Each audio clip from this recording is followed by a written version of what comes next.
हाय बच्चों, after 25 lectures of कॉम्बिनेट्रिक्स जिसमें कि मैंने बहुत सारे डिटेल डिस्कशन करे अनटेस्ट टॉपिक्स जिसके अच्छे वीडियो लेक्चर्स यूट्यूब पे अवेलेबल नहीं है, वो सारे करते हुए और बहुत सारे क्वेश्चंस करके now I am coming to the next important topic number theory.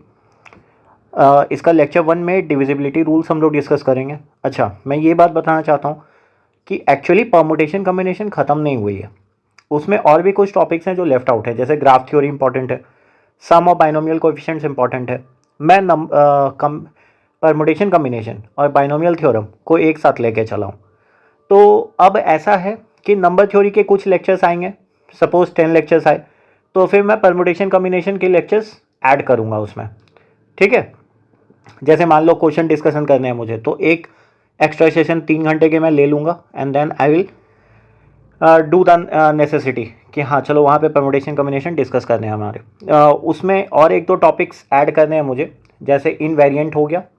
Invariance basically उसके क्वेश्चंस आरएमओ में आते हैं और इनमो में आते हैं। साथ में चेस बोर्ड प्रॉब्लम्स हैं और डोमिनो टाइलिंग। सो ये 3-4 लेक्चर्स जो हैं इंपॉर्टेंट है और ये मैं अपलोड करूँगा। Please watch before you go to the exams. You will find a lot of questions being solved easily, or just do the hard work, do attempt a lot of questions after this in combinatorics. You will find that most of the questions you can relate to. ठीक है, done. So for number theory the first topic will be divisibility rules. अब इसमें क्या है तो कुछ basics कर लेते हैं। बेसिक्स मतलब फॉर एग्जांपल नंबर, अभी हम यहाँ पे क्या कह रहे हैं, नंबर हम किसकी बात करेंगे तो पहले इंटीजर की बात करेंगे नंबर थ्योरी में। Basically we will be talking of integer. ठीक है, उसके बाद अगर डिविजिबिलिटी की बात करें so what do we mean by divisibility. So अगर मान लो कुछ ऐसा है, let a and b integers, ये भी इंटीजर्स। ठीक, अच्छा, और बी जीरो नहीं है with b not equal to zero. So b divides a का मतलब क्या है, b divides a that is written like this, बीच में एक डंडा है, b divides a if there exist क्या, कि कोई एक ऐसा इंटीजर एग्जिस्ट करना चाहिए, if there exist an integer k such that b is equal to k. ठीक है, सॉरी बी डिवाइड्स है ना, तो a is equal to B into के, डन। जहाँ की के कोई भी इंटीजर होगा रैंडम। ओके, सो ये ऐसे लिखा जाता है, पहले नोटेशन देख लो, साथ में इज इक्वल टू बी होगा। ठीक, इसको हम ऐसे भी कर सकते हैं, a is multiple of b, a is multiple of b, ये लिखा जा सकता है। या फिर ऐसे कहा जा सकता है बी इज अ डिवाइजर और फैक्टर बी। अब ये सब बच्चों आप पढ़ चुके हो, ठीक है, यहाँ तक पहुँचे हो तो नंबर थ्योरी की बेसिक्स तो इतनी आती ही होगी। ठीक है, साथ में क्या है कि a is divisible by B. इसको हम 2-3 तरीके से जैसा भी कहो, तो एक ये तरीका हो सकता है कि a is divisible by b, done. अगर मान लो मैं ऐसा कहूँ, now example if I talk, what does this mean? This means 4 divides 12. It means that is 12 is equal to 4 into 3. 12 is equal to 4 into 3. तो therefore k कितना हो गया यहाँ पे 3। अच्छा, अगर मैं ऐसा कहूँ -5 डिवाइड्स 30, तो यहाँ पे क्या हो जाएगा 30 इज इक्वल टू -5 इंटू -6। ठीक है, तो यहाँ पे k कितना हो जाएगा बच्चों -6। अच्छा, अब हम ये कह रहे हैं कि 7 doesn't divide 15. Why? There is for 15 k into 7, k no such integer exists, no such integer exists। मैं इंटीजर की बात कर रहा हूँ। अब ऐसे तो नंबर होगा ही कि k is equal to 15/7, but 7 doesn't divide 15। कब? when k is over integers। ठीक है, डन। अच्छा, अब मान लो कुछ फंडामेंटल रूल्स देख लेते हैं डिविजिबिलिटी के। सो फंडामेंटल प्रॉपर्टीज़ ऑफ डिविजिबिलिटी। अब देखो ये कुछ चीज़ें छोटे क्लासेस में आप पढ़ चुके होंगे, इसीलिए बेसिकली इस पोर्शन में हम क्वेश्चंस ज़्यादा करेंगे बच्चों, थोड़ा सा थ्योरी के बाद। अब मान लो रूल ऐसा है कि आपको ऐसा पता हो कि let A B C be integers, ये है इंटीजर्स, सारे इंटीजर से बिलोंग करते हैं। ठीक, so I am saying first rule can be transitivity कह सकते हैं, property 1. So transitivity, so what is transitivity? अच्छा, I have written incorrect, transitivity. So this will be said as transitivity. Okay. Now इसका मतलब क्या है ट्रांजिटिविटी का? If A divides B, ठीक, and B divides C, so then this implies A divides C. Done. तो जैसे एक example है, मान लो 3 डिवाइड कर रहा है 18 को एंड 3 डिवाइड्स मान लो 72. तो ये कहने का मतलब है कि A डिवाइड कर रहा था B को और B डिवाइड कर रहा था C को. सॉरी, यहाँ पे 18 लिख लो. 18 डिवाइड्स 72. सो हम ये कह सकते हैं कि A डिवाइड करेगा C को भी. ठीक है, 3 डिवाइड कर रहा था 18 72. तो so this implies 3 divide 72. Done. सही है. 72 क्या होता है? 24 इंटू 3. तो ये तो ट्रू ही है. ठीक. अच्छा, अब मान लो दूसरा प्रॉपर्टी है B. Suppose if D divides A and D divides B, ठीक है, then for any integers x and y, for any integers x and y, it is true that D divides ax plus by. Now again this is very important property. अब इसका मतलब क्या है? D divides A and D divides B, then for any integer x and y it is true that D divides ax plus by. पहले इस property का नाम क्या है? इसको बोलते हैं linearity property. This is known as linearity property. ठीक है, लीनियरिटी प्रॉपर्टी. अब ये चीज़ है, तो इसका मतलब हम इसको सिंपल भाषा में क्या बोलेंगे कि अगर कोई एक नंबर D है, या फिर ऐसे समझो, if a number divides 2 other numbers, ठीक है, कोई भी 2 नंबर्स को, तो it must also divide any linear combination of these two. Now this is very important. What does this mean? मान लो एक एग्जांपल लेते हैं ऑफ दिस टू. ठीक है, जैसे हम ये कह रहे हैं कि 7 डिवाइड्स, एग्जांपल है, मान लो 7 डिवाइड करा 21 को, ओके, एंड 7 डिवाइड्स 35. अब मैं इसका कोई भी कम्बिनेशन ले लूँ. For example if I take 21 into 2, ऐसा ले लेते हैं, 21 इंटू 2 प्लस 35 इंटू -3. ठीक, अब ये कितना हो जाएगा? 42 माइनस 105 कितना होता है? That is 105 60 63. So this is -63. Now -7 also divides, 7 also divides -63, true or not? 7 divides -63. Why? Because -63 will be written as 7 into -9. So this implies k is equal to -9. तो ये तो ट्रू है कि अगर कोई नंबर कोई 2 अदर नंबर को divide करता है तो वो उसके लीनियर कम्बिनेशन को भी डिवाइड करेगा. This is true. ठीक है. Now this is very great application. अब ऐसा क्यों है? थोड़ा सा अगर प्रूवेंस देखें तो प्रूफ हम ये कह रहे हैं, इट्स नॉट प्रूफ, एक सिंपल सा स्टेटमेंट है कि अगर D डिवाइड कर रहा है A को, तो इसका मतलब क्या है? A is equal to D into K1 लिख सकते हैं for K1 belonging to Z. ठीक है. अच्छा, we also know D divides B, ये भी पता है. तो दिस इम्प्लाइज व्हाट? यहाँ पे इम्प्लाइज नहीं है. D डिवाइड्स B, ये फर्स्ट है, इक्वेशन फर्स्ट, ये 2. तो इसका मतलब क्या हो जाएगा? B is equal to D into some K2 for K2 belonging to Z, है ना? अब एक बात सोचो,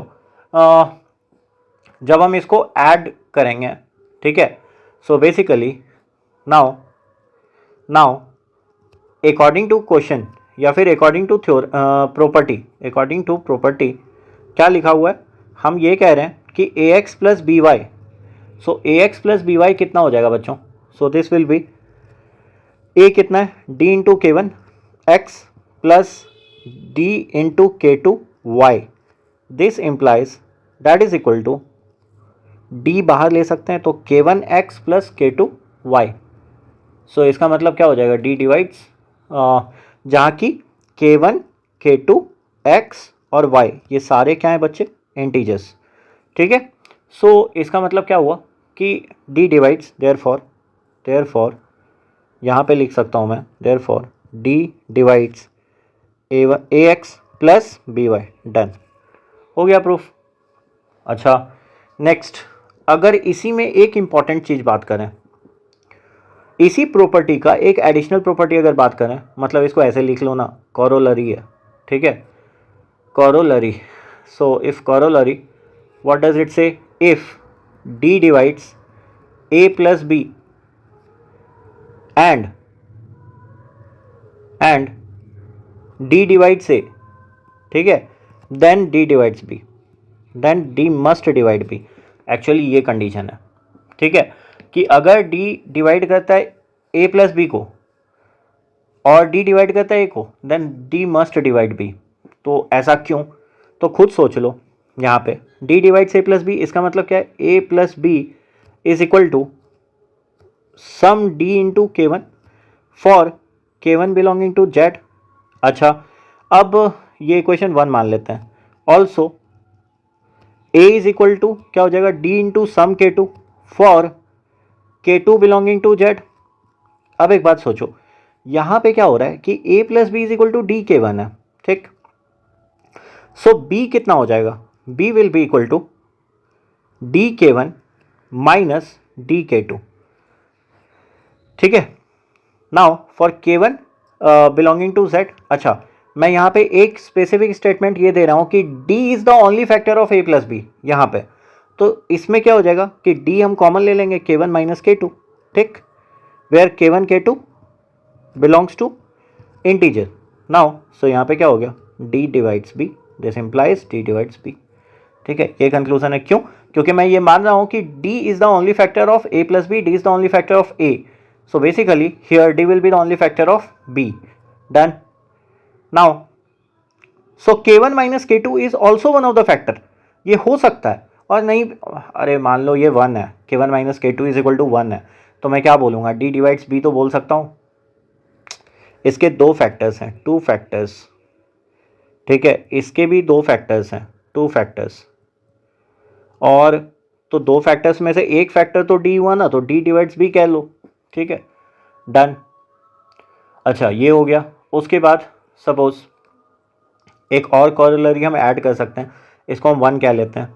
सेकंड क्या कहेंगे, सेकंड कॉरोलरी ये कह सकते हैं कि if d divides a and d divides b, ठीक है, तो इसका मतलब क्या हो जाएगा, अगर ये दोनों डिवाइड करें then d divides a plus b also and d divides a minus b also, d divides a minus B.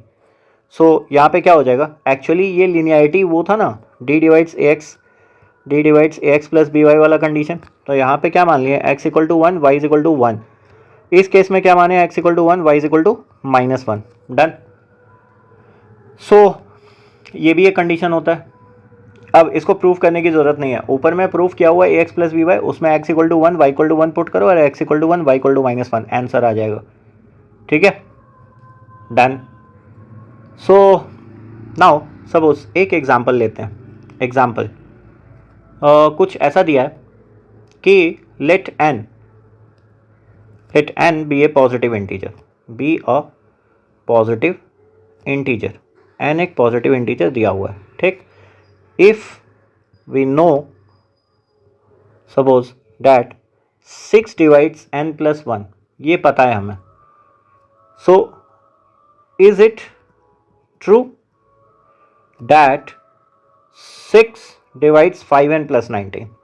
Now this is important, super, true और false की बात है। तो how do we solve this?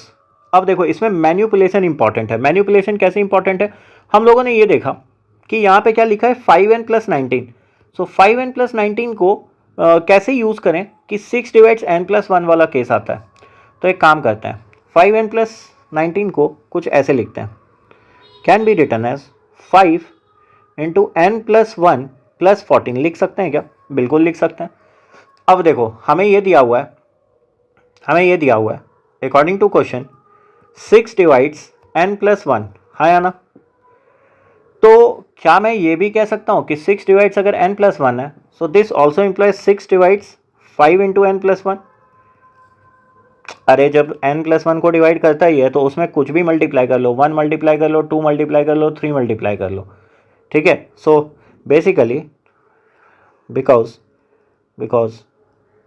n+1 already divides 6, ठीक है। ये 6 को already divide कर रहा है, तो फिर बाकी से कोई मतलब नहीं है, ठीक है। 6 is divided by 6 divides 5 into n+1, ये तो हो गया। लेकिन बट 6 डज नॉट डिवाइड 14। 6 तो 14 को डिवाइड नहीं करता है। तो इसका मतलब क्या होगा, अब देखो यहाँ पे दो फैक्टर्स थे 5n+1, ये डिवाइड हो रहा है 6 से, ठीक, बट ये डिवाइड नहीं हो रहा है, नॉट डिवाइडेड बाय 6। तो होना क्या चाहिए था कि पूरा का पूरा अगर होल एक्सप्रेशन डिवाइड होता है 6 से तो दोनों को डिवाइड होना पड़ेगा। If whole expression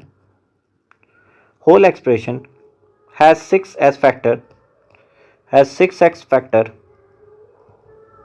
and joined by plus or minus sign, individually they have to be divided, individually both must be divided by 6, but यहाँ ऐसा हो रहा है क्या, बट यहाँ तो ऐसा हो नहीं रहा, तो is it true, no, not true, false, ठीक है। समझ में आ गया।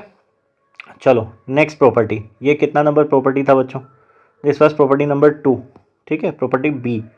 अब नेक्स्ट प्रॉपर्टी सी, ठीक है। सी मान लो इसको हम बोल रहे हैं multiplicative property, so this is multiplicative property. So what do we mean by multiplicative property, हम कह रहे हैं इफ ए डिवाइड्स बी, ठीक है, देन फॉर एनी इंटीजर सी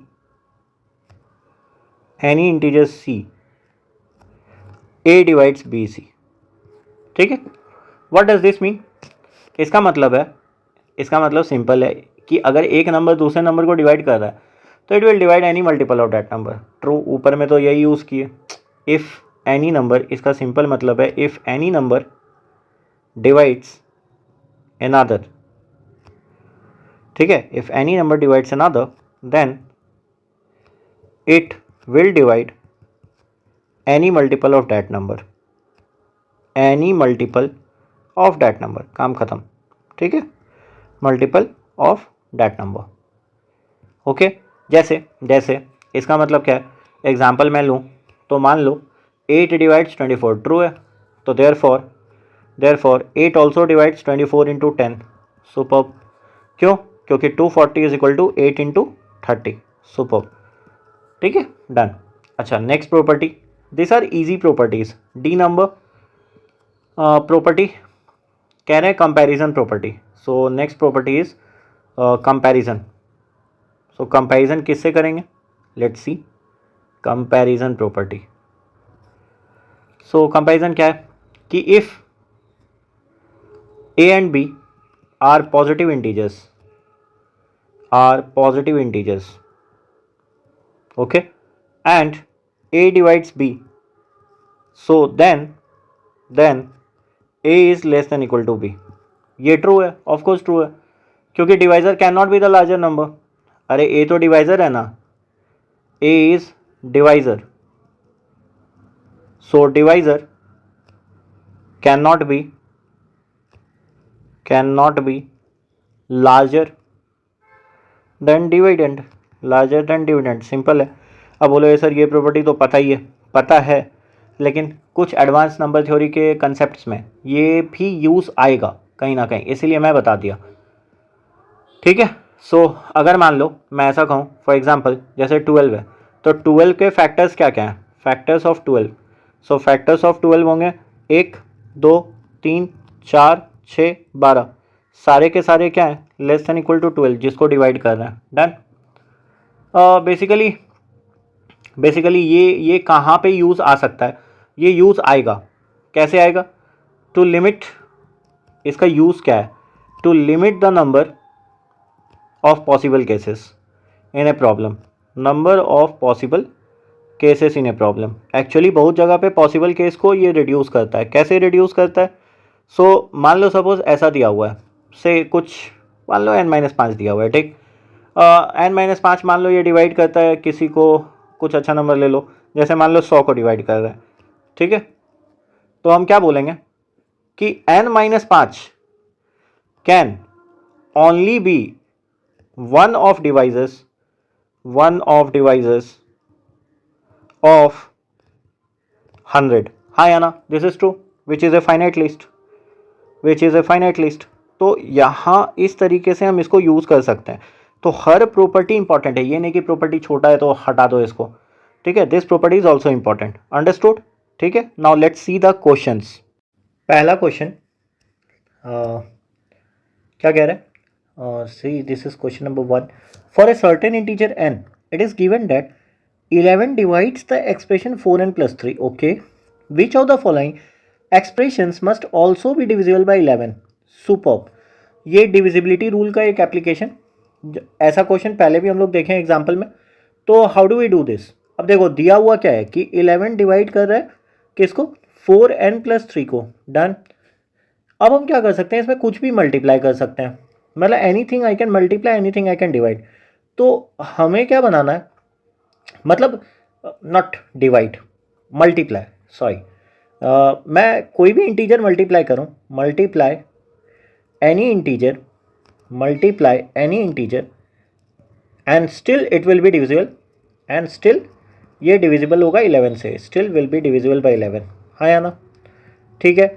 अब ये डिविजिबल अगर 11 से होगा तो हम लोग ये देखते हैं कि क्या मल्टीप्लाई करें ताकि ये 11 के आसपास पहुंच जाए। सो आसपास पहुंचने के लिए क्या कर सकते हैं? 3 है तो इसको किससे मल्टीप्लाई कर लें? क्या 4 से कर सकते हैं, या फिर इसको 12 पहुंचा दें, इसको 11 तक पहुंचा देते हैं। तो एक काम करते हैं, 11 also divides 4n plus 3 into 3। मैं जो n वाला था उसको पहुंचाया 11 के नज़दीक, तो इसका मतलब क्या हो जाएगा? 11 डिवाइड्स 12n plus 9, करेक्ट। तो और हमें ये भी पता है, we know that 11 divides 11n, true है। So therefore this is equation a मान लो, दिस इज इक्वेशन बी, ठीक। तो इसका मतलब हम क्या कह सकते हैं? अच्छा, जब 11 ए को डिवाइड करता है, 11 बी को डिवाइड करता है, तो 11 मस्ट ऑल्सो डिवाइड ए माइनस बी। ये सारी प्रॉपर्टीज हमने देखी है। So this is -11n। So basically 11 divides n plus 9, this is true. तो 11 n plus 9 को डिवाइड कर रहा है, सो करेक्ट। सो 11 मस्ट डिवाइड n plus 9। तो n plus 9 कहाँ पे ऑप्शन है? या दिस इज द ऑप्शन। अच्छा, अब अगर n plus 9 को डिवाइड कर रहा है तो इसका मतलब अगला जो डिवीजन होगा वो तो कम से कम 11 ऐड करना होगा, दैट इज 20। तो इसका मतलब 7, 5, 3 और 11 वो कोई भी डिविजिबल नहीं होगा, ठीक है। So this is the only possible answer here. Done. Next question says find the number of, ये क्वेश्चन नंबर 2 है। Find the number of positive integers n for which n plus 5 is a divisor of n square plus 1।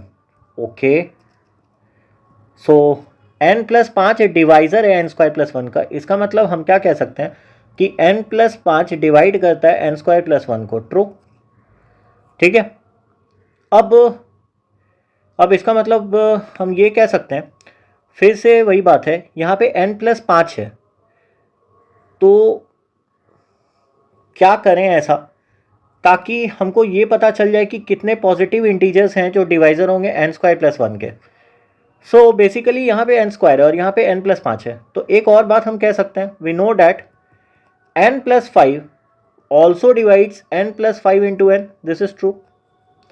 ये तो true हो गई, ठीक है। क्यों? Any non zero integer, कोई भी नॉन जीरो इंटीजर है वो अपने मल्टीपल को तो डिवाइड करेगा ही। Any non zero integer divides any multiple of itself, divides any multiple of itself. देखो यहाँ पे स्ट्रैटेजी इंपॉर्टेंट है, कैसे करना है। ये टॉपिक्स जनरली बताए नहीं जाते, आप देख लेना, ऐसे क्वेश्चंस नहीं कराए गए होंगे। इट इज़ इम्प्लाइड कि बच्चों को आना चाहिए, बट बच्चे यहीं पे फंसते हैं नंबर थ्योरी में। तो n+5 divides n+5 into N, ये तो ट्रू है। सो इसका मतलब क्या हुआ, this implies that n+5 divides n² + 5n, ये तो ट्रू है। अब एक बात बताओ, now this is equation A, this is equation B. तो हम ये कह सकते हैं कि equation n+5 must also divide n² + 5n और माइनस कितना हो जाएगा, माइनस n² + 1, ये भी डिवाइड करना चाहिए। क्यों करना चाहिए, ऊपर प्रॉपर्टी देखो, a divides b, a divides c, so a must divide b - c, true है, ठीक है। सो n+5 डिवाइड्स n² कैंसिल हो जाएगा, सो दिस विल बिकम 5n - 1। तो फिर आगे कैसे प्रोसीड करोगे, अब यहाँ तक तो आ गया n+5 डिवाइड्स 5n - 1, तो इसके आगे हम लोग क्या कर सकते हैं, हमें देखो n हटाना है, मतलब बेसिकली हमारा काम क्या है कि n को किसी तरह से हटा दें। तो कैसे हटा सकते हैं, अब एक बात सोचो, इसमें हम ऐसा कर सकते हैं क्या, 5n - 1 तो है ही, व्हाट कैन आई डू कि मेरा जो 5n - 1 है वो रिमूव हो जाए। तो एक तरीका तो ऐसा है कि यहाँ पे देखो n+5, या सुपर, n+5 5n - 1 है, इसको हम ऐसा करते हैं कि वी ऑल्सो नो यहाँ से कि n+5 डिवाइड्स n+5, ट्रू।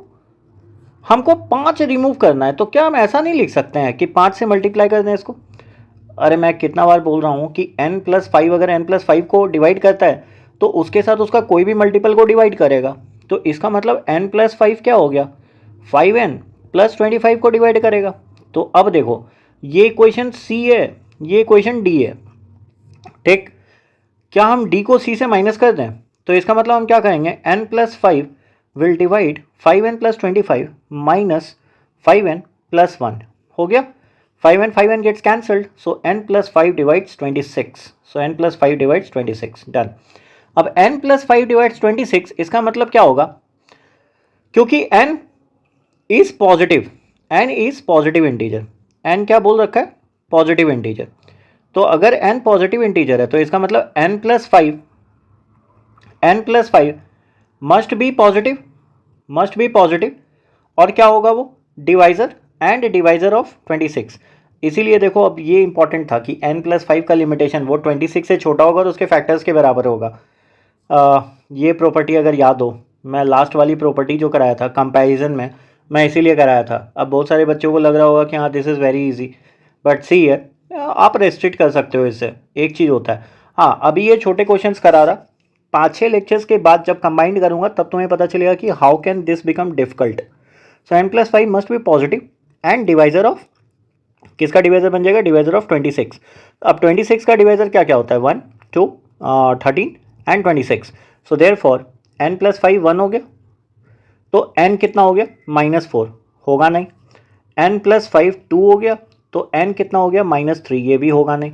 अब n+5 13 हो गया, सो n कितना हो गया, डैट इज इक्वल टू 8। अच्छा n+5 that becomes 27, so n कितना हो गया बच्चों, 21। तो which are the valid solution, n is equal to 8, n is equal to 21, so there are two integers, two such integers। कौन कौन से इंटीजर्स हो गए, तो दो इंटीजर्स 8 एंड 21। अब यहाँ पे बोला क्या था, नंबर ऑफ पॉजिटिव इंटीजर्स, तो नंबर कितने हो गए, 2। कौन कौन से हो गए, 8 and 21, done. Next question third, question 3 says find sum of all positive integer values, possible integer values of n for which the expression n - 1 divides 3n + 15। Question क्या कह रहा है कि सारे पॉसिबल इंटीजर वैल्यूज़ का सम निकालो, मतलब n का, जिसके लिए n - 1 3n + 15 को डिवाइड करे, ठीक है। मतलब अकॉर्डिंग टू क्वेश्चन क्या दिया हुआ है, according to question it is given n - 1 divides 3n + 15, super.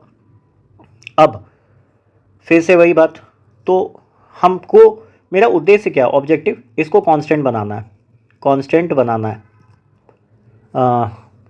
Sorry constant बनाना है। तो अब कांस्टेंट कैसे बनाएंगे, सो बेसिकली n - 1 जो होगा it also divides n - 1, true है, this is equation A, this is b. मैं क्या कह रहा हूँ, अरे कोई भी नंबर अपने को तो डिवाइड करेगा ही ना, तो इसका मतलब अब हम इसको 3 से भी मल्टीप्लाई कर सकते हैं, तो इसका मतलब n-1 डिवाइड्स 3n-1, 3n-3, इसको b रहने दो, दिस इज b ओनली।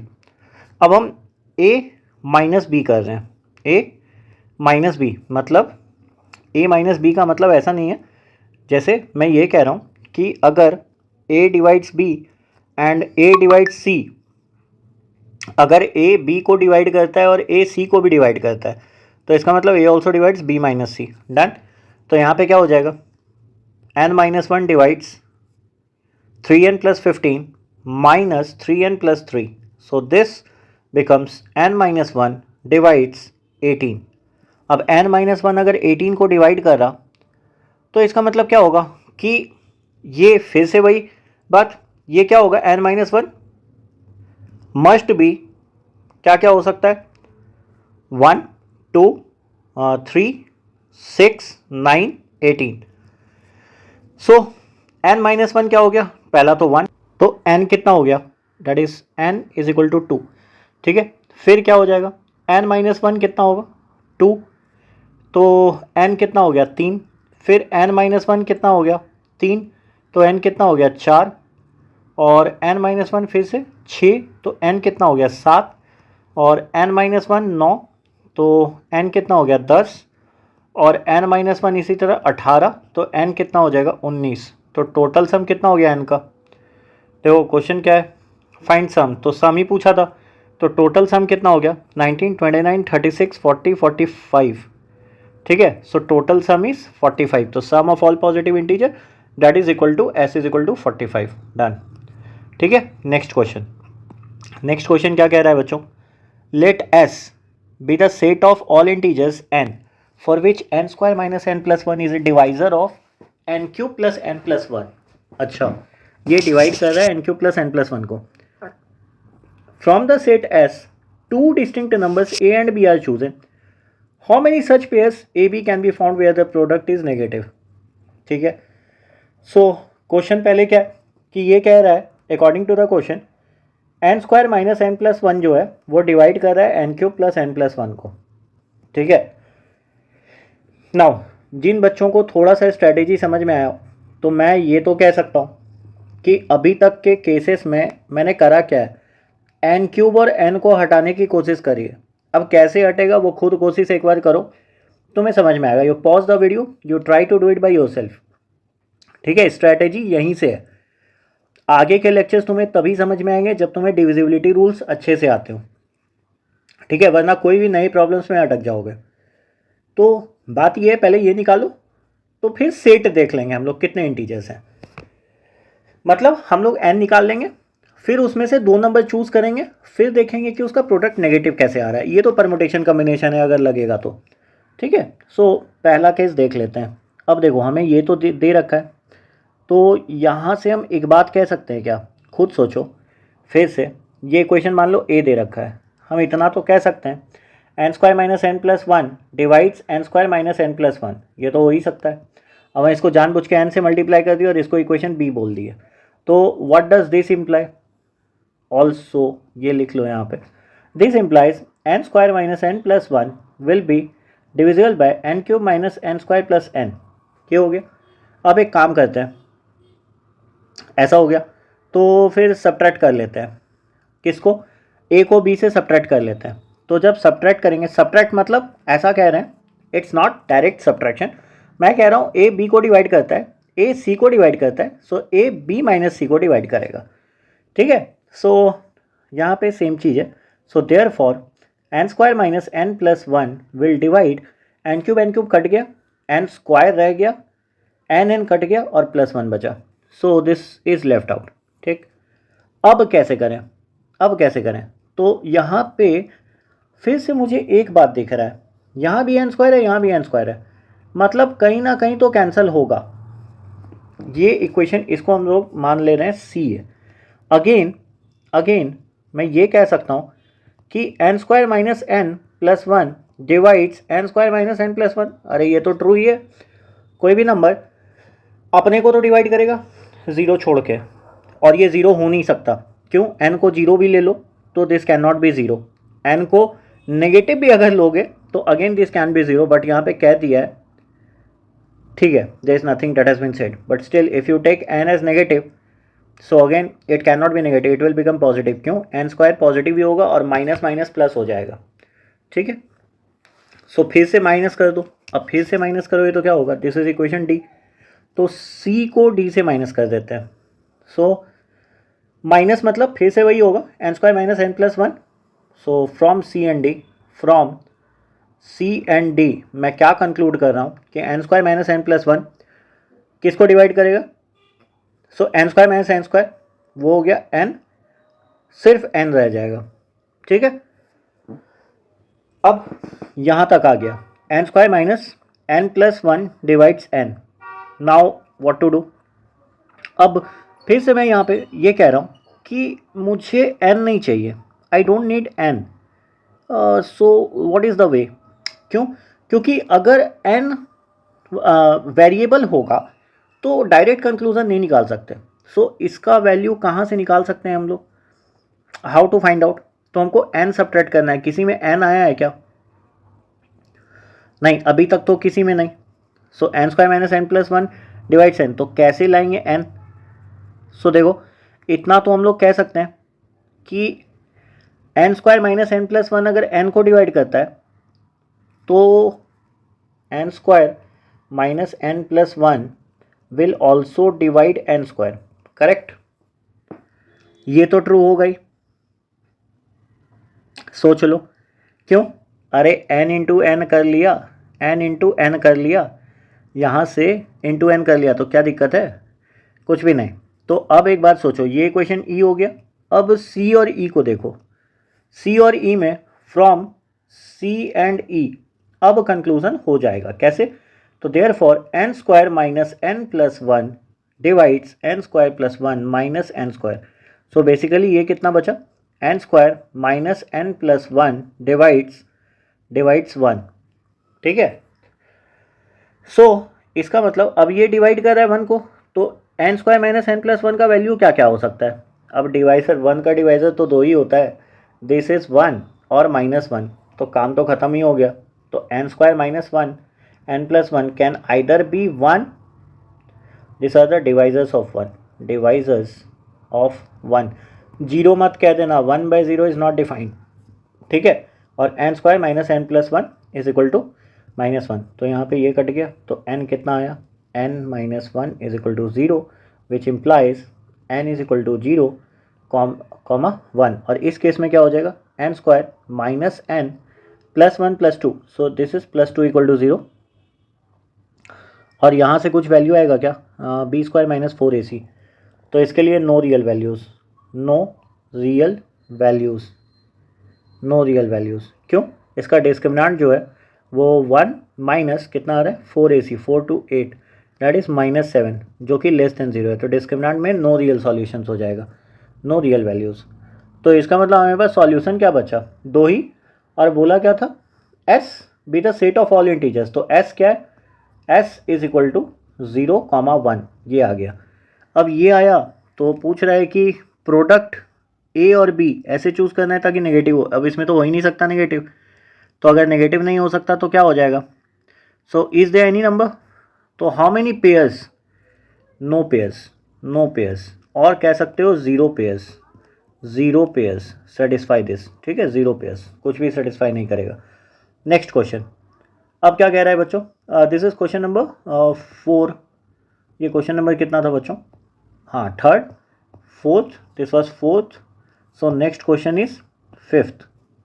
या so fifth says let S be the set of all positive integers, okay, and that satisfy both the conditions simultaneously. N minus 3 divides 4n minus 3, n minus 4 divides 3n minus 8. ठीक है, let K be the sum of all elements in S. A committee of two people is to be formed from a group of K students. In how many ways can this be done? अब देखो, मैं permutation combination पढ़ा चुका हूँ, तो अगर इसका combination कभी मिलता है नंबर थ्योरी के साथ तो ऐसा नहीं है कि इसमें दिक्कत होना चाहिए। अब स्ट्रैटेजी क्या है? पहले तो हमको ये दे रखा है कि n माइनस थ्री जो है 4n माइनस थ्री को डिवाइड करता है। ठीक है, this is equation one, okay. और हमको ये भी दे रखा है कि n माइनस फोर जो है इट इज़ ऑल्सो गिवन कि n-4 डिवाइड्स 3n-8, ये भी दिया हुआ है। सो n-4 डिवाइड्स 3n-8, ठीक है। So this is equation 2। तो अब देखो पहला से कुछ कंक्लूड कर सकते हैं क्या? बिल्कुल कर सकते हैं। यहाँ से एक बात कि n-3 खुद को भी तो डिवाइड करेगा n-3। फिर से मेरा उद्देश्य क्या है? 4n हटाना है। बार बार ये समझो, जो वेरिएबल है उसको हटा रहे हैं, तो कैसे हटाएंगे? इसको 4 से मल्टीप्लाई कर लेते हैं। तो n-3 डिवाइड्स कितना हो गया? 4n-12। अब एक काम करते हैं, इसको इक्वेशन 2 बोलते हैं, सॉरी इसको इक्वेशन 1 था, ये 2 था, इसको इक्वेशन 3 बोल लेते हैं। तो 1 और 3 में फ्रॉम 1 एंड 3 कुछ तो बनेगा। क्या बनेगा? कि n-3 divides 4n-3 minus 4n plus 12. So basically this becomes n-3 is divides 9. n-3 divides 9, ये आ गया। अब इसका मतलब क्या है? n तो पॉजिटिव इंटीजर्स है, n is positive, n is positive. So n-3 क्या होगा? n-3 must be divisor of 9, must be divisor of 9। और 9 के डिवाइजर क्या होंगे? अगर प्लस में देखें तो 1, 3, 9, और अगर इधर देखें तो -1, -3, -9। वैसे तो मैं ये ले लिया हूँ, इसका काम नहीं पड़े शायद, ठीक है। तो n का पॉसिबल वैल्यू यहाँ से कितना आया? अच्छा, ये इक्वेशन 2 को मैं अभी मिटा दे रहा हूँ, इक्वेशन 2 को बाद में लिख लूँगा। सो फ्रॉम 1 क्या क्या कंक्लूजन हुआ? तो पहला कंक्लूजन ये हुआ कि n-3 वो -9 के बराबर होगा, n-3 -3 के बराबर होगा, n-3 -1 के बराबर होगा, n-3 1 के बराबर होगा, n-3 3 के बराबर होगा, और n-3 9 के बराबर होगा। सो यहाँ से बेसिकली n-6 आएगा, लेकिन n क्या बोला था? Set of all positive integers, तो ये तो गया, n0 ये भी गया, n3 -1 2, n4, n यहाँ से कितना आएगा? 6, और n12, ये सारे पॉसिबिलिटीज़ हैं, ठीक है। अब इनका पॉसिबिलिटी हो गया, तो अब कंडीशन सेकेंड वाला आते हैं, n-4 डिवाइड्स 3n-8। सो इसको बोलते हैं कंडीशन बी लिखा है, हाँ नहीं लिखा है बट ठीक है। n-4 डिवाइड्स कितना है? 3n-8। सो 3n-8। फिर से उद्देश्य क्या है? उद्देश्य ये है कि n-4 जो है वो n-4 को तो डिवाइड करेगा ही, लेकिन यहाँ पे हमको 3n चाहिए, तो 3 से मल्टीप्लाई कर लेते हैं इसको। So this also implies n-4 divides 3n-12। तो इसको इक्वेशन कितना 3 हो गया था ना। सो this is equation 4, this is equation 5। So from 4 and 5, from 4 and 5 क्या इम्प्लाई कर सकते हो बच्चों? ये इम्प्लाई कर सकते हो कि n-4 divides 3n-8 minus 3n plus 12। Done. So इसका मतलब क्या हो गया? Which is equal to n-4 divides 4। अब 4 के फैक्टर्स क्या क्या है? 4 के फैक्टर्स होते हैं 1, 2 और 4, और इधर क्या हो गया? -1, -2 और -4, ठीक। तो पुट कर लो वैल्यूज़। सो अकॉर्डिंगली n-4 क्या हो जाएगा? एक बार -4, n-4 क्या हो जाएगा? -2, n-4 क्या हो जाएगा? -1, n-4 shall be equal to 1, n-4 shall be equal to 2, and n-4 shall be equal to 4। सो यहाँ से n के वैल्यूज़ क्या क्या आने लगेंगे? 0 हटा दो। n के वैल्यूज़ क्या आएंगे? 2। n के वैल्यूज़ कितने आएंगे? 4 - 1 3। n का वैल्यू कितना आएगा? 5। n का वैल्यू कितना आएगा? 6। और n का वैल्यू कितना आएगा? 8। तो यहाँ से इतने सारे वैल्यू आ रहे हैं, ठीक है। सो यहाँ से सॉल्यूशन सेट क्या हो जाएगा? तो s इज इक्वल टू, इसको एस डैश बोल लेते हैं, 2 3 5 6 7 8। नहीं, एस तो टोटल सेट था ना, ठीक है, एस तो टोटल सेट है। तो टोटल सेट में अभी तक हम लोग क्या क्या निकाल लिए? एक तो पहले वाला निकाल लिए, एन क्या क्या था, तो इसको अभी रहने देते हैं, इसको कुछ नाम नहीं लिखते हैं, एस डैश, बस इतना समझ लो 2 3 5 6 7 8 आया है, 5 6 8, ठीक है। अब क्या करें? तो एक्चुअली हम लोग को इंटरसेक्शन लेना पड़ेगा, मतलब ऐसा समझ लो कि इंटरसेक्शन क्यों लेना पड़ेगा? क्योंकि ऐसे भी तो कंडीशन होंगे जो दोनों को सेटिस्फाई कर रहे हैं। क्यों? जैसे 2 है, 4 है, 6 है, 12, तो 2 तो यहाँ भी है, 6 तो यहाँ भी है, तो इसका मतलब क्या हो जाएगा? इसको हटा दो। सो इंटरसेक्शन, ये बोला क्या था, हटाना है या फिर नहीं हटाना है? अच्छा, दैट सेटिस्फाइज बोथ। तो इसका मतलब हमें क्या करना है, दोनों condition, so both condition satisfy, both condition satisfied, it means satisfied, it means क्या लेना है, intersection. So what we needed to take, intersection. अब अगर हम इंटरसेक्शन ले लिए बच्चों, तो इसका मतलब क्या हो जाएगा इंटरसेक्शन के लिए? सो पहला वाले में क्या आया था, 2 4 6 12, और सेकेंड वाले में 2 6, मतलब 2 6 कॉमन था। तो इंटरसेक्शन कितना हो गया बच्चों, एस जो आएगा वो हो जाएगा सिर्फ 2 और 6, ठीक है। लेकिन अब सोचो 2 6 हो गया, बोला क्या था उसके बाद, ठीक है, let k be the sum of all elements in s. तो के कितना हो गया इसके according, so this implies k is equal to 2 + 6 that is equal to 8। Done. अब क्या बोला गया, a committee of 2 people is to be formed from a group of k students, in how many ways can this be done. अब तो ये बहुत easy हो गया, 8 में से 2 को चुनना है, तो basically therefore 8cc2 is number, तो नंबर कितना हो जाएगा, 8 × 7 divided by 2, so this is 28। सो कितने तरीके से, number of committee, number of ways 28, तो 28 तरीके से कमिटी फॉर्म हो सकता है, सो 28 वेज। डन, ठीक है। Next, find the largest integer k such that all integers n, for all integers n, the expression n³ - n is divisible by k, ठीक है। And then calculate the number of unique handshakes that would occur in a room containing exactly k people, assuming each person shakes hands with every person exactly once। अच्छा, पहले तो ये कह रहा है कि एक लार्जेस्ट इंटीजर बताओ ताकि हर n के लिए n³ - n जो होगा वो डिविजिबल बाय k होगा। इसका मतलब basically k divides n³ - n, which implies k divides n, बाहर निकाल लो, n² - 1, तो n - 1 × n × n+1।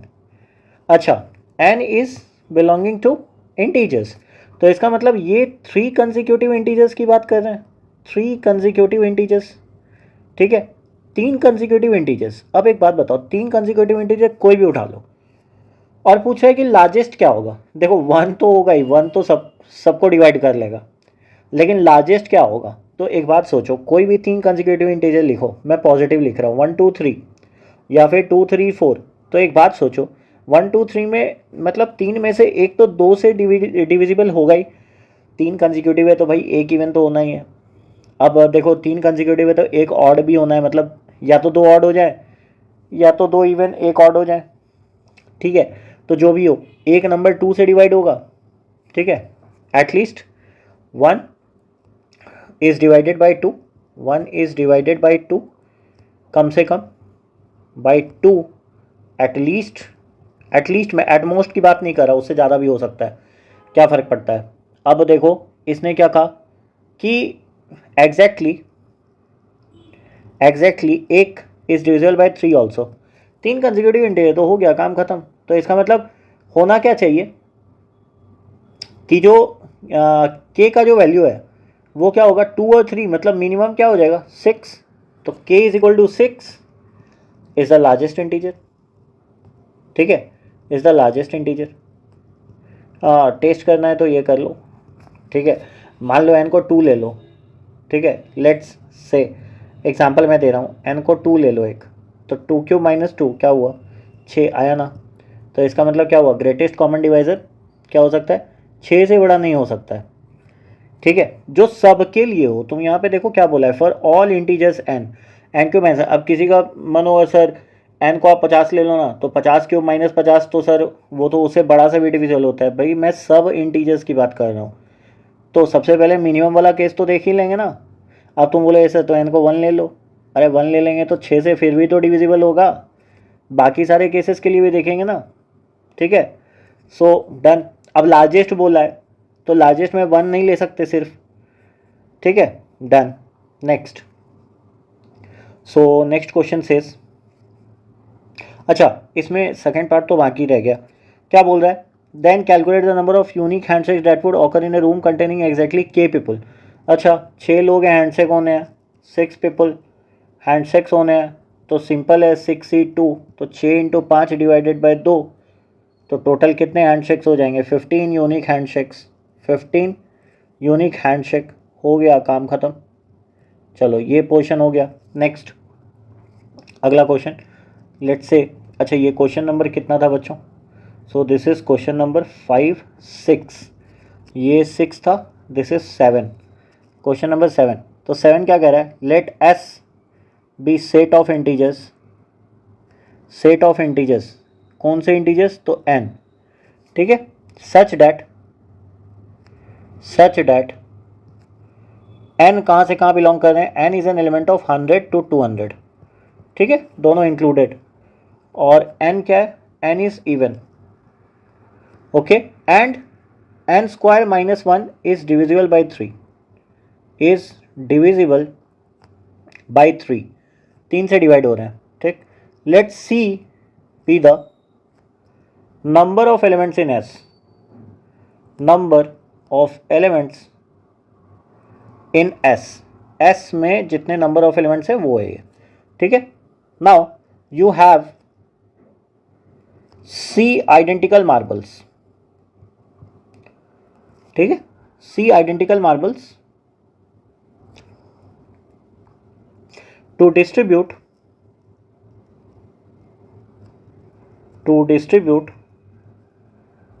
in 3 boxes, ठीक है, to distribute into 3 distinct boxes, 3 distinct box में डिस्ट्रीब्यूट करने के लिए पड़ा है, okay. So how many ways to do it, if no box is empty, if no box can be empty, now what is the number of way, कैसे कर सकते हैं, तो सबसे पहले तो S निकालेंगे, अच्छा इसको S मान लेते हैं, you have S identical marbles, ये S आइडेंटिकल मार्बल्स की बात कर रहा है। So how would you do it, कोई भी एम्प्टी नहीं होना चाहिए, एम्प्टी मतलब 0 वाला केस नहीं होगा, सबको मिनिमम 1 तो जाएगा ही जाएगा, ओके डन है। तो कैसे करें इसको, पहले तो सेट ऑफ इंटीजर्स निकाल लेते हैं, n क्या है, n बिलोंग करता है 100 से 200 के बीच में, n क्या है, इवन है, और n स्क्वायर माइनस 1 क्या है, डिविजिबल बाई 3 है, ठीक है, इतना चीज़ दे रखा है इसने। तो सबसे पहले थोड़ा सा रेस्ट्रिक्शन लगा लेते हैं, n कहाँ से कहाँ बिलोंग करता है, 100 से 200, ठीक है, n क्या है, इवन, n इज़ इवन, ये 2 बातें दे रखी है। अच्छा तीसरी बात क्या कहा है कि 3 डिवाइड्स n स्क्वायर माइनस 1, यही 3 ऑप्शंस दे रखे हैं, ठीक है, 3 ऑप्शंस ये हो गए।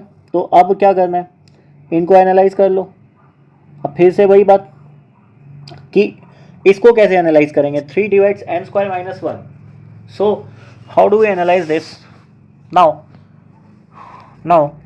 अब पहले तो इसी को देखते हैं, क्यों, n इवन है तो इसका मतलब क्या होगा, n इवन है तो इसका मतलब जो n डिजिट होगा, जो वंस प्लेस होगा, वंस प्लेस, उसमें एलिमेंट क्या क्या आएंगे, 2 4 6 8 और 0, यही आ सकता है, ठीक। अब कैसे किया जाए, तो ये कह रहा है कि अगर 3 डिवाइड्स n स्क्वायर माइनस 1 है, सो इसका मतलब हम ऐसे कह सकते हैं कि n square minus 1 mod congruent modulo 0 mod 3, ये दे रखा है। सो इसका मतलब क्या है, n square congruent modulo 1 mod 3, superb. यहाँ से मुझे कुछ बढ़िया कंक्लूजन मिलेगा। क्या कंक्लूजन मिलेगा, हमें ये पता है कि जब when n is divided by 3, remainders are 0 1 and 2। तो बेसिकली एक केस क्या हो सकता है, केस फर्स्ट कि n is congruent modulo 0 mod 3, तो इस केस में तो प्रॉब्लम ये है कि n स्क्वायर भी कॉन्ग्रुएंट मॉड्यूलो 0 मॉड 3 हो जाएगा, तो ये तो गलत हो गया। हमें क्या चाहिए, we need only this one. तो सेकेंड वाला केस में देख लेते हैं, n कॉन्ग्रुएंट मॉड्यूलो 1 मॉड 3, तो इसका मतलब क्या होगा, so this is n square congruent modulo 1 mod 3 super, ये वाला केस तो हमें चाहिए, this case is required. Third वाला केस अगर देख लें, n is congruent modulo 2 mod 3, so यहाँ पे क्या हो जाएगा बच्चों, तो एन स्क्वायर कॉन्ग्रुएंट मॉड्यूलो 4, तो 4 का मतलब क्या है, दैट इज, अरे अगर 4 आ गया तो 3 से फिर से डिवाइड कर लेंगे ना, तो रिमाइंडर कितना बच जाएगा 1, तो ये हटा दो, ये भी ट्रू है। So this 2 cases are there, ठीक। तो इसका मतलब करना क्या है, या तो रिमाइंडर 1 बचना चाहिए या तो रिमाइंडर 2, मतलब मल्टीपल्स ऑफ 3 नहीं होने चाहिए। सुपर, मतलब धीरे धीरे देखो रेस्ट्रिक्शन मिलते जा रहा है। कैसे, हमें क्या क्या करना है, हमें ऐसे इवन नंबर्स काउंट करने हैं। Now what is the conclusion, conclusion is कि n is not divisible by 3, n is not divisible by 3। तो धीरे धीरे कंक्लूजन तो आने लगा ना, n is not divisible by 3, इसका मतलब 100 से, अब देखो क्या क्या हुआ था, n 100 से 200 के बीच में है, n इवन है, इवन उसके साथ साथ और n and n is not multiple of 3, इतना बात हमको पता चल गया, ठीक है। सो एक काम करते हैं, सबसे पहले तो इवन नंबर निकाल लेते हैं। सो टोटल इवन नंबर्स, अब एक एक करके कंक्लूड करते हैं। टोटल इवन नंबर्स कितने हो जाएंगे, total even numbers will be, total even numbers कहाँ से कहाँ, 100 से 200 के बीच में, तो सिंपल है, कितना होगा 51, क्यों 100 200 इंक्लूडेड है ना, तो कितना हो गया, सो दिस विल बी, या फिर तुम ऐसे कर लो ना, अरे 200 में 100 माइनस करो, डिवाइड बाई 2 और +1 कर लो, सो दिस विल बी 151। तो 51 सच इवन नंबर्स, बट अभी इसमें एक चीज़ बाकी है, क्या कि 51 इवन नंबर्स तो हो गए, लेकिन कुछ even numbers, some even numbers are multiple of 3, are multiples of 3। तो मल्टीपल्स ऑफ 3 का मतलब क्या है, तो 2 और 3 दोनों से, अरे इवन तो है ही ना, तो 2 और 3 दोनों से होंगे, मतलब 6 वाले, दैट इज मल्टीपल्स ऑफ 6। तो मल्टीपल्स ऑफ 6, 100 क्या मल्टीपल 6 का है, नहीं है, 4 बच जाता है तो 102 होगा, तो इसका मतलब 102 108, उसके बाद चलता है, लास्ट कहाँ चलेगा, अगर 200 से डिवाइड करो तो 6 3 18 68 एंड 22, तो 198। सो बेसिकली यहाँ पे क्या हो गया, सो देयरफॉर इस टोटल नंबर्स कितने हो गए यहाँ पे, so total numbers, number of such multiples जिनको APGP आता है वो तो डायरेक्ट निकालेंगे, 198 minus 102 divide by 6 + 1, so what is the value, अरे कैसे करा, an 198 is equal to 102 plus n minus 1 d, तो क्या किए, इसको इधर ले गए, 6 से डिवाइड किया और 1 ऐड कर लिया, कॉमन डिफरेंस तो 6 ही है ना, सो what is the value, so this will become 96 16 17, ये हो गया। सो देयरफॉर s जो सेट है, s वो क्या बोला था, s B the set of integers, तो कितने सेट होंगे, तो s में कितने सेट्स बिलोंग करेंगे, सो दैट इज टोटल कितने थे 51 minus 17 that is equal to 34, ये हो गया। अब बोला क्या था उसने कि you have s identical marbles, ठीक, मतलब 54 आइडेंटिकल मार्बल्स हैं to distribute into 3 distinct boxes, अच्छा 3 डिस्टिंक्ट बॉक्स हैं, ठीक। तो ये स्टार एंड बार प्रॉब्लम जैसा डील किया जा सकता है, मतलब सिंपल समझो, 3 बॉक्स हैं B1 B2 B3, अब करना क्या है कि इनमें 34 मार्बल्स डालने हैं, लेकिन एक कंडीशन है, क्या कि B1 B2 B3 एम्प्टी नहीं होना चाहिए, इसका मतलब B1 B2 B3 is greater than equal to 1। तो हम क्या करेंगे, सबको पहले एक एक दान दे दो, 1, इसको भी 1, इसको भी 1, अब बचे कितने, 34 में 3 गया, 31 मार्बल लेफ्ट, 31 मार्बल्स लेफ्ट। तो अब इस पर क्या लगाएंगे, स्टार एंड बार फॉर्मूला लगा दो, स्टार एंड बार्स क्या कहता है, n प्लस r माइनस 1 सी r माइनस 1, तो n कितना है 31 आया ना, तो 31 प्लस 3 माइनस 1, तो n हो गया 31, अच्छा r कितना है 3, क्योंकि 3 लोगों में डिस्ट्रीब्यूट करना है, तो c 3 minus 1, so this is 33C2. So what is 33C2? 33 into 32 divided by 2. So this is 16. So कितना हो गया 198 और 33. What is the value? 8 into 12 and this is 528. So 528. So what is the answer? Answer is 528 marbles. Answer. How many ways to do it? So 528 ways. Superb. Superb. ठीक है, done. Next question number कितना हो जाएगा बच्चों? Question number ये कितना था? Question number 7. So last question is question number 8. So this is question 8. ठीक है, और ये लास्ट क्वेश्चन है डिविजिबिलिटी का. ठीक है, उसके बाद हम लोग नेक्स्ट लेक्चर सीरीज में चल जाएंगे. क्वेश्चन क्या है? Let S be the set of all 4 digit positive integers n is equal to A B c d. ठीक है, such that n is divisible by the 2 digit number a b. अच्छा, a b से divisible है and also by the 2 digit number c d. अच्छा, let m is equal to s, मतलब s मतलब number of s, number of sets s, be the total count of such integers in A competition with m participant. A gold, a silver and a bronze medal are to be awarded. How many different ways can these 3 medals be distributed? अच्छा, ये तो ठीक है, बात की part है, ये तो परमुटेशन कॉम्बिनेशन लगेगा. पहले फर्स्ट पार्ट देख लिया जाए. फर्स्ट पार्ट क्या कह रहा है? एस क्या है? Set of all integers. अब ए बी सी डी क्या रिप्रेजेंट कर रहा है? ए बी सी डी एक 4 डिजिट नंबर को रिप्रेजेंट कर रहा है, 4 डिजिट नंबर. ठीक है, 4 डिजिट नंबर. तो ये प्रोडक्ट को रिप्रेजेंट नहीं करा. 48 नंबर कैसा हो जाएगा? ये 1000 a plus 100 b plus 10 c plus d हो गया 4 डिजिट नंबर. अच्छा, ए बी जो है वो क्या कर रहा है? एक 2 डिजिट नंबर को, तो 10 ए प्लस बी. अच्छा, सी डी किसको रिप्रेजेंट कर रहा है? फिर से एक 2 डिजिट नंबर, तो 10 सी प्लस डी. सुपर. अब क्या है कि ये तो हो गया. नाउ अब इसके साथ क्या कर सकते हैं?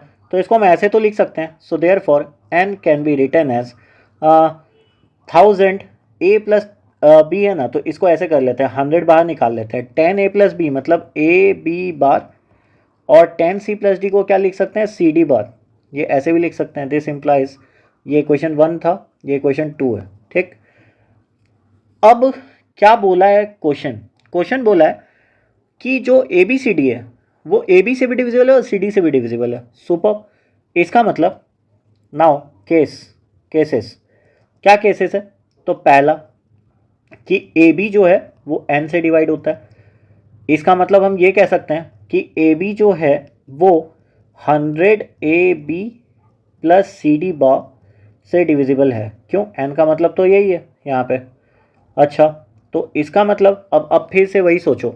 अगर हम ये कह रहे हैं कि a divides b plus C, तो a divides b and if a divides b then a must divide c. ये प्रॉपर्टी मैं बताया हूँ. तो एक बात सोचो, यहाँ पे क्या हो गया कि ए बी डिवाइड्स 100 ए बी, ये तो दिख रहा है. क्यों? अरे ए बी तो इसमें भी है ना, तो A B must divide C D. तो यहाँ पे क्या हो जाएगा? ए बी इसका मतलब A B must divide C d. So यहाँ से कंक्लूजन में क्या दे रहा हूँ कि A B must divide C d. Done. A B bar divide C D bar. Okay, ये कंक्लूजन आ गया. नाउ तो इसका मतलब हम क्या कह सकते हैं कि जो सी डी बार है, अब देखो इसका मतलब अब सेकेंड वाला अगर पार्ट देखें, क्योंकि यहाँ पे तो ये भी दिया हुआ है कि सी डी बार जो है वो एन से डिवाइड होता है. तो इसका मतलब फिर से सी डी बार हम क्या कहेंगे कि 100 ए बी बार और प्लस सी डी बार दोनों से डिवाइड होता है. क्यों? फिर वही क्वेश्चन कि ए डिवाइड्स बी प्लस सी और ए डिवाइड्स बी. अरे सी डी तो सी डी को डिवाइड करेगा ही ना. तो इसका मतलब इससे कंक्लूड क्या होता है कि C D bar must divide 100 A B bar. ठीक है, अब देखो A B bar C D बार को डिवाइड करता है और C D bar 100 A B bar को डिवाइड करता है. इसका मतलब क्या हो जाएगा? इसका मतलब हम ये कह सकते हैं कि C D is somehow multiple of A B bar C D bar. ठीक है, खुद सोचो, A B bar C D बार को डिवाइड किया. ठीक, सो इसका मतलब हम क्या कह सकते हैं? C D bar is equal to some k A B bar, और C D bar 100 A B bar को भी डिवाइड किया. तो इसका मतलब some 100 A B bar is equal to K C D bar. ठीक है, तो जो भी है यहाँ पे हम फाइनली कंक्लूड क्या करेंगे इससे, from third and fourth, third और फोर्थ से, ठीक है, क्या कह सकते हैं कि जो सी डी बार है वो ए बी बार का कुछ मल्टीपल रहा होगा, ठीक है। सी डी बार जो है वो, so from 3 and 4, from 3 and 4, ठीक है। क्या कंक्लूजन है, कंक्लूजन ये है कि C D bar is equal to K into A B bar, ठीक है, फॉर कुछ पॉजिटिव इंटीजर होगा, K belongs to Z plus, ठीक, डन। सो इसका मतलब क्या हो गया कि अगर यहां से इससे ये कंक्लूड किया, ठीक है, फ्रॉम 3 एंड 4 कि C D bar is equal to K A B bar, यहां से आया तो यहां से कितना आएगा, के ए बी बार। चौथा से भी देख लेते हैं, अरे तीसरका से ये आया तो चौथा से क्या आएगा, K A B bar divides 100 A B bar, आया ना। अब क्या है कि ये स्टेटमेंट तो ट्रू होना है किसके लिए, फॉर के ग्रेटर देन इक्वल टू 1 के लिए, पॉजिटिव इंटीजर के लिए।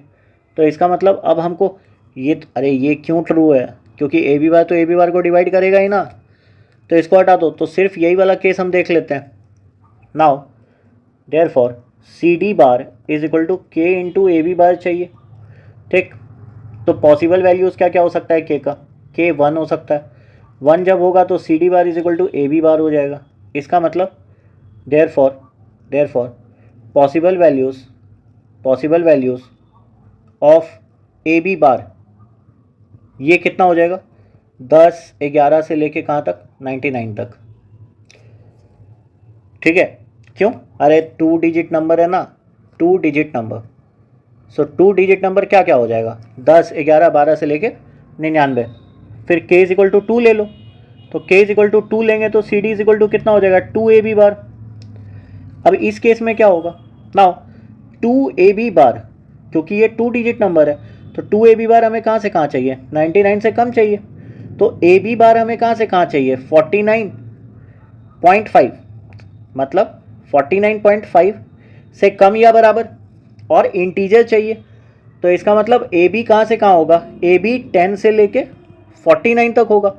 सो बेसिकली इसमें भी कितना हो गया value, 49 minus 10 plus 1, so this will B 40, ठीक है। तो इधर कितना हो गया था, अच्छा 10 से 99 लेके कितना नंबर होगा, 99 minus 10 plus 1, so that is 90 तो यहाँ हो गए, 40 यहाँ हो गए, फिर के इज इक्वल टू 3 ले लो, तो C D is equal to कितना हो गया, 3 ए बी बार, तो ए बी बार कितना हो जाएगा, this will be less than 99/3, that is 33। तो यहाँ पे कितना हो गया काउंट, अब यहाँ से काउंट जो है वो 33 माइनस 10 प्लस 1 ये हो जाएगा, so that is equal to 24, done. अच्छा फिर k इज इक्वल टू 4 भी लेंगे, तो C D is equal to 4 A B bar, तो इसका मतलब ए बी कितना हो जाएगा, that is less than equal to 99/4, तो ये कितना हो जाएगा बच्चों, ये हो जाएगा लगभग कितना, 4 2 8 24 पॉइंट समथिंग, लेकिन हमें तो इंटीजर चाहिए, तो इंटीजर की बात करें तो ए बी बार कहाँ से कहाँ तक होगा, 10 से लेके 24 तक, सो बेसिकली यहाँ पे वैल्यू कितना हो जाएगा, so AB bar will be an element of 10 till 24, so therefore number of elements यहाँ पे कितने हो गए, ऐसे लिख लें क्या, N4 सारे को रिप्रेजेंट कर लें क्या, N1 लिख लेते हैं, number of elements in 1 when k is equal to 1, number of elements when k is equal to 2, number of elements when k is equal to 3, number of elements for 4, so 24 minus 10 plus 1, सो यहाँ पे कितना हो गया 15। अच्छा फिर k तो 5 भी होगा, k 5 होगा तो C D is equal to क्या हो गया, 5 A B, so therefore A B कितना हो गया, अब ए बी कहाँ से कहाँ चाहिए, तो ए बी हमको मतलब सी डी बार, ये तो 2 डिजिट नंबर है तो 5 ए बी बार कहाँ से कहाँ चाहिए, 99 तक चाहिए, तो ए बी बार कहाँ तक चाहिए होगा, दिस इम्प्लाइज 99/5, सो 15 से 19 पॉइंट कितना हो जाएगा 8, तो बेसिकली तो ए बी बार कहाँ से कहाँ भागेगा, A B bar will represent from 10 to 19, तो बेसिकली ये टोटल नंबर कितने हो गए, 10 हो गए, ठीक है, 10 से काउंट करके, so n of 5 is equal to 10, ठीक है। अच्छा फिर k 6 ले लो, के 6 लोगे तो सी डी बार कितना हो जाएगा बच्चों, 6 A B bar which is less than equal to 99. So A B bar which implies A B bar is less than 99 by 6. So 3 से 33, 3 से 2 एंड दिस विल बी 16.5. तो हमें तो इंटीजर चाहिए, तो इंटीजर कहाँ से कहाँ हो जाएगा, A B bar will be an element of 10 to लेके 16. तो 10 से 16, तो इसका मतलब टोटल कितने हो गए 7. सो एन 6, ये हो गए 7. ठीक, फिर k इज इक्वल टू 7 ले लो. सिमिलरली अब चलते चलेगा तो C D bar is equal to कितना हो जाएगा 6 A B bar which is less than 99. तो therefore A B bar will 7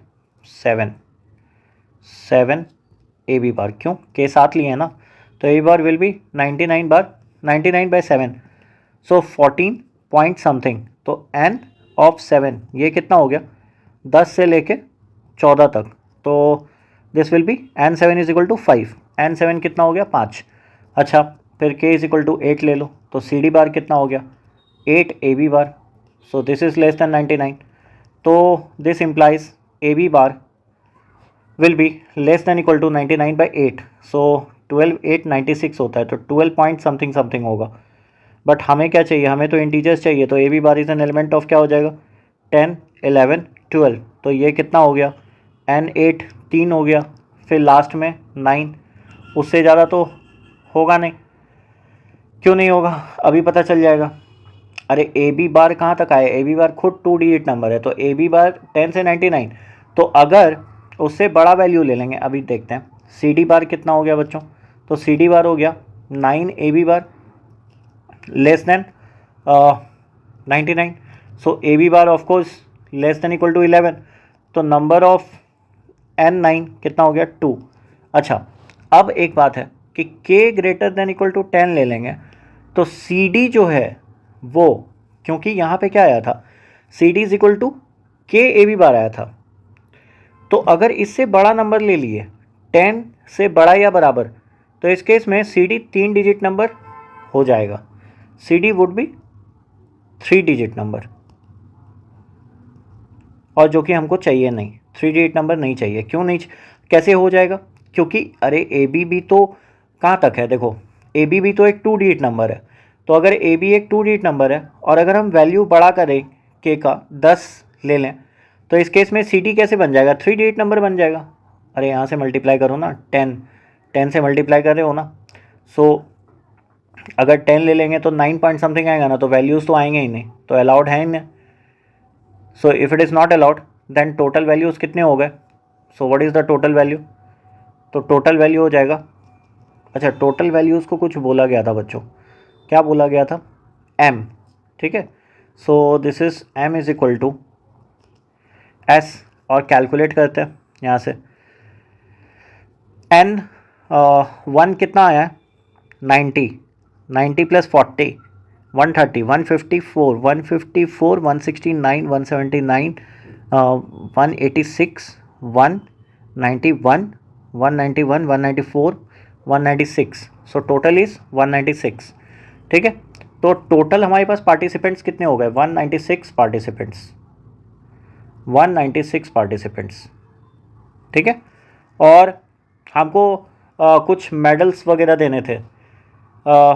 कितने एम पार्टिसिपेंट थे, गोल्ड सिल्वर और ब्रॉन्ज देने थे. How many different ways can this medals be distributed.